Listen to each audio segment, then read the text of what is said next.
Hello प्रिय छात्र छात्रों, मैं हूं केपाल। इतिहास की कक्षा में आपका स्वागत है। हम आपको करा रहे हैं बोर्ड परीक्षा हेतु महत्वपूर्ण क्वेश्चंस। ये मध्यकालीन पार्ट है। मध्यकालीन पार्ट से हमने क्वेश्चंस लिया है।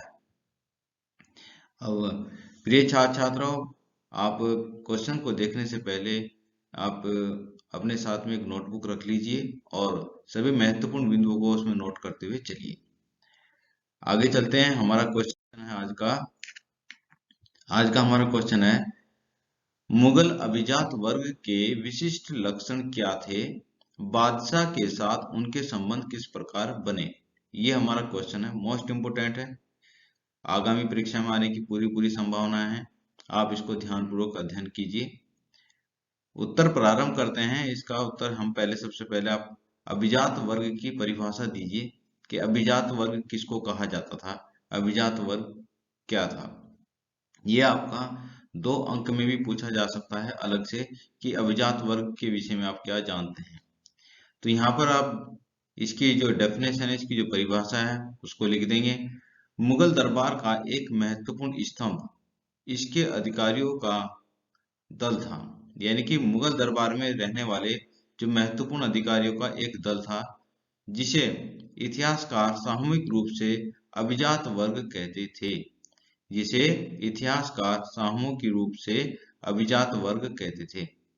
कहने का अभिप्राय यह है कि मुगल दरबार में जो महत्वपूर्ण जो अधिकारी हैं, स्तंभ से मतलब जो काम काज करने वाले थे, जो महत्वपूर्ण कार्यों की भूमिका निभाते थे, ऐसे वर्ग। तो मुगल दरबार का एक महत्वपूर्ण स्तंभ इसे अधिकारियों का एक दल था। यह अधिकारियों का एक दल था जिसे इतिहासकार सामूहिक रूप से अभिजात वर्ग कहते थे, है ना। तो उस वर्ग को इतिहासकारों ने क्या कहा? अभिजात वर्ग। यानी कि जो मुगल दरबार में रहने वाला ऐसा वर्ग, ऐसे अधिकारी जो सभी महत्वपूर्ण कार्यों को संपादित करते थे, सभी महत्वपूर्ण कार्यों को कार्यान्वित करते थे। जितने भी जो भी दरबार के कार्य होते थे या राज्य के कार्य होते थे, उन सभी को अभिजात वर्ग में रखा गया। उनको सामूहिक रूप से उसको अभिजात वर्ग कहा गया।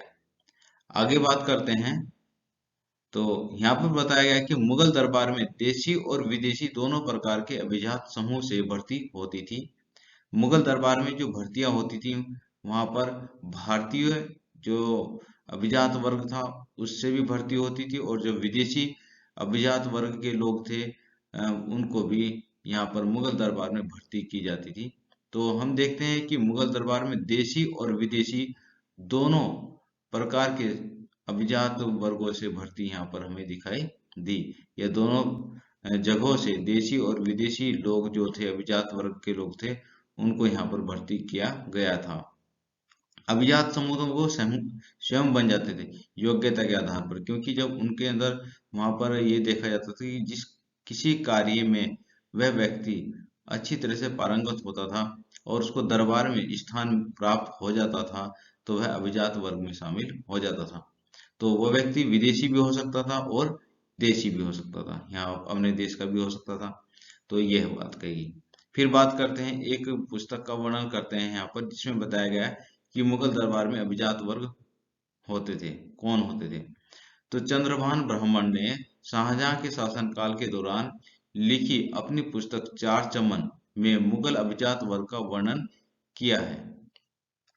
तो उसने यहाँ पर यानी कि हम यहाँ पर ध्यान रखेंगे कि चंद्रभान ब्राह्मण ने शाहजहां के शासनकाल में एक पुस्तक लिखी और उस पुस्तक का नाम था चार चमन। पुस्तक का नाम चार चमन। चार चमन का मतलब चार बाग में अभिजात वर्ग का वर्णन किया है। अभिजात वर्ग का वर्णन किया है कि किस किस वर्ग से लोग अभिजात वर्ग के लोग होते थे। आगे चलते हैं। देखो, यहाँ पर बताया गया कि विदेशी जो अभिजात वर्ग से कौन कौन लोग होते थे, विभिन्न जातियों के लोग होते थे। उसमें अरबी, ईरानी, तुर्की, ताजिक ताजिक, कुर्द, ततार, रूसी, अबिसिनियाई इत्यादि। ये इस प्रकार के ईरानी, तुरानी सभी होते थे। अफगानी, इन सभी लोग जितने विभिन्न जातियों के लोग थे जो वह यहाँ पर हमें मुगल दरबार में अभिजात वर्ग में दिखाई दिए हैं। तो ये सभी क्या थे, विदेशी नरजाति समूह से भर्ती होते थे, वहां से उनकी भर्ती होती थी। तो अब हम बात करते हैं, देखो नेक्स्ट, अब भारतीय समुदाय में भारतीय वर्गों से कौन से अभिजात वर्ग से भर्ती होती थी मुगल दरबार में? राजपूत, मराठा और भारतीय मुसलमान ये मुगल दरबार में अभिजात वर्गों के रूप में दिखाई दिए हैं, और बहुत सारे महत्वपूर्ण पदों पर यहाँ पर ये रहे हैं, यहाँ पर मुगल दरबार में कार्य किए हैं। तो राजपूत, मराठा, भारतीय मुसलमान इत्यादि अभिजात वर्गों में भी मुगल दरबार में विभिन्न पद धारण करते थे। अभिजात वर्गों से भी मुगल दरबार में विभिन्न पद धारण करते थे। तो ये भारतीय थे। आप इस प्रकार से दो हेडिंग डाल दीजिए कि विदेशी और भारतीय, इससे आपके अंक अच्छे बनेंगे। अगर आप पूरा देखो, क्वेश्चन लिखने के दो तरीके होते हैं, एक तो शुरू से कर लास्ट तक लिखते चले गए, बातें वही लिख रहे हैं आप। लेकिन यदि आप प्रत्येक उसमें हेडिंग डाल के करें, पहले जैसे क्वेश्चन ये था, पहले आप इसमें अभिजात वर्ग, अभिजात का अर्थ बताएंगे क्या है, फिर बताएंगे कि अभिजात वर्ग में कौन से होते थे, फिर एक पुस्तक का 4 चमन का उल्लेख कर दिया, फिर उसमें बताया गया था कि देशी अभिजात वर्ग किसको कहा गया और भारतीय अभिजात किसको कहा गया है। तो ये अलग अलग कर दीजिए आप, ये हो गया। ठीक है जी। विदेशी अभिजात वर्ग में कौन कौन आते थे? अरबी, ईरानी, तुरानी, ताजिक, कुर्द, ततार, रूसी, अबिसीनिया इत्यादि, ये सब विदेशी वर्ग के लोग थे जो मुगल दरबार में जिनकी भर्ती होती थी। फिर भारतीयों में थे राजपूत, मराठा, भारतीय मुसलमान इत्यादि, और इन वर्गों से मुगल दरबार में विभिन्न पदों पर भर्ती होती थी और उन्होंने विभिन्न पद धारण किए हैं। आगे देखते हैं, जो मुगल दरबार था, मुगल दरबार में अभिजात वर्ग को गुलदस्ते के रूप में वर्णित किया गया है। गुलदस्ते के रूप में वर्णित किया गया है। इसका मतलब यह है कि मुगल दरबार में जो अधिकारी थे, जो अभिजात वर्ग के जो लोग थे, वो किसी एक धर्म से, किसी एक जाति से, किसी एक समुदाय से नहीं थे। वहां पर विभिन्न धर्मों के, विभिन्न समुदायों के, विभिन्न जातियों के जो व्यक्ति थे, समूह थे, वहां से उनको भर्ती किया जाता था, वहां पर भर्ती हुए थे। तो मुगल दरबार में किसी एक जाति, धर्म, समुदाय से भर्ती नहीं किया जाता था, वहां पर विभिन्न वर्गों से, समुदायों से, धर्मों से लोगों को भर्ती किया गया था। और इस प्रकार से कहा गया कि मुगल दरबार का जो अभिजात वर्ग था वह एक गुलदस्ते के समान था। जैसे गुलदस्ते में विभिन्न प्रकार के फूल होते हैं ना, तो उसी प्रकार से यहाँ पर बताया गया कि मुगल दरबार में विभिन्न समुदायों से, विभिन्न वर्गों से, विभिन्न धर्मों से लोगों को भर्ती किया जाता था, अभिजात वर्ग के लोगों को भर्ती किया जाता था। तो आगे चलते हैं। आगे हैं, इस गुलदस्ते रूपी अभिजात वर्ग में प्राय सभी धर्मों के लोग थे। अकबर ने योग्यता के आधार पर खत्री जाति के राजा टोडरमल को वित्त मंत्री का उच्च पद दिया था। यहाँ पर देखो कहा गया कि योग्यता के आधार पर अकबर ने खत्री जाति के राजा टोडरमल को उन्होंने वित्त मंत्री के पद पर नियुक्त किया था। इसी प्रकार से यहाँ पर देखते हैं कि अब जहांगीर के शासनकाल की बात करते हैं कि जहांगीर पर नूरजहां का प्रभाव था। जहांगीर पर नूरजहां का प्रभाव था, और नूरजहां स्वयं ईरानी थी। नूरजहां जो थी वो ईरानी थी। तो ये देखा जाता है कि जो जहांगीर का दरबार था उसमें ईरानियों को उच्च पद दिए गए थे। जो ईरानी थे उनको उच्च पद यहाँ पर दिए गए थे। फिर हम बात करते हैं, जैसे कि औरंगजेब के समय की बात करते हैं, तो औरंगजेब ने राजपूतों को उच्च पद दिए थे, और औरंगजेब के दरबार में मराठों की संख्या भी कुछ कम नहीं थी। वहां पर मराठों की संख्या भी बहुत थी, अधिक संख्या में दिखाई देते हैं। तो देखिए, हम यहाँ पर देखते हैं गुलदस्ते के समान अभिजात वर्ग वहां पर था, विभिन्न वर्गों के लोग वहां पर दिखाई देते थे दरबार में। दूसरी बात यहाँ पर कहा है, जैसे अकबर ने उदाहरण दिया कि अकबर के दरबार में योग्यता के आधार पर खत्री जाति के टोडरमल को वित्त मंत्री का उच्च पद दिया था। इसी प्रकार से फिर जहांगीर की बात करते थे कि जहांगीर के दरबार में ईरानियों का प्रभाव था ज्यादा, ईरानियों को उच्च पद पर दिया गया था। और ईरानी को उच्च पद क्यों दिया गया था? क्योंकि जहांगीर की जो बीवी थी, उसकी जो पत्नी थी नूरजहां, वो ईरानी थी, तो इसलिए। औरंगजेब ने राजपूतों को, मराठों को अपने दरबार में महत्वपूर्ण स्थान दिए, तो ये कहा गया। अब हम बात करते हैं जैसे कि अभिजात वर्ग बादशाह के समूह को, लोगों को मनसबदार बनाने की संतुष्टि भी प्रस्तुत करता था। तो यहाँ पर हम देखते हैं कि अभिजात वर्ग जो था वह बादशाह के समूह को मनसबदार बनाने की संतुष्टि प्रस्तुत करता था।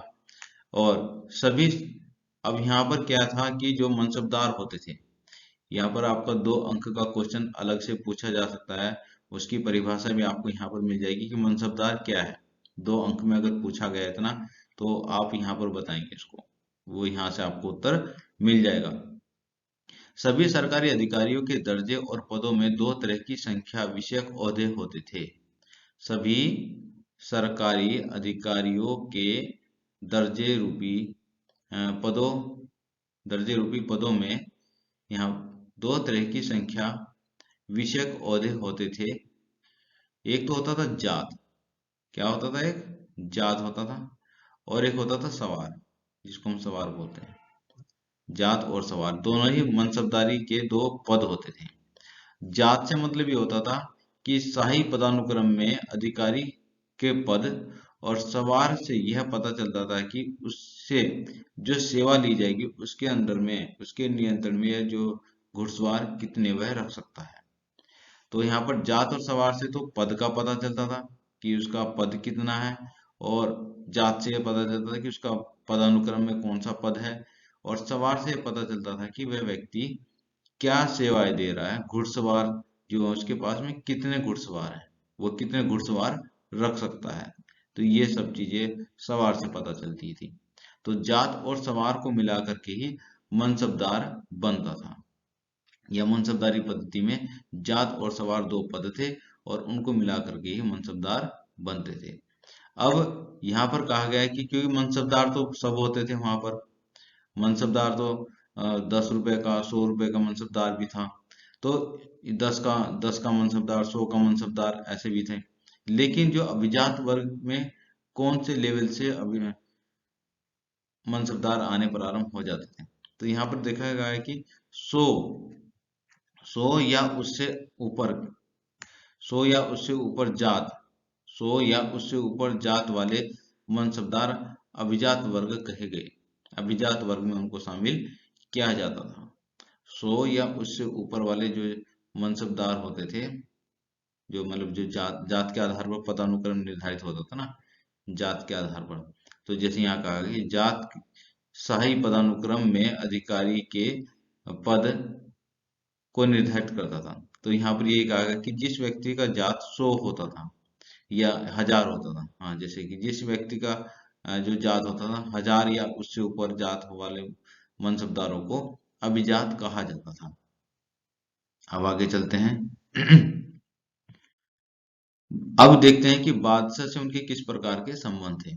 जो वहाँ के लोग थे, मतलब जो अभिजात वर्ग में शामिल वर्ग था, जो वो उनके संबंध किस प्रकार से थे, बादशाह उनकी नियुक्ति किस प्रकार से करता था। सैन्य अभियानों में अभिजात अपनी सेनाओं के साथ भाग लेते थे। मुख्य संबंध क्या था? क्योंकि सेना, जो ये वर्ग था, इसको अपनी सेवा देनी होती थी। बादशाह को बादशाह को अपनी सेवा देनी होती थी। सेवा किस रूप में देनी होती थी?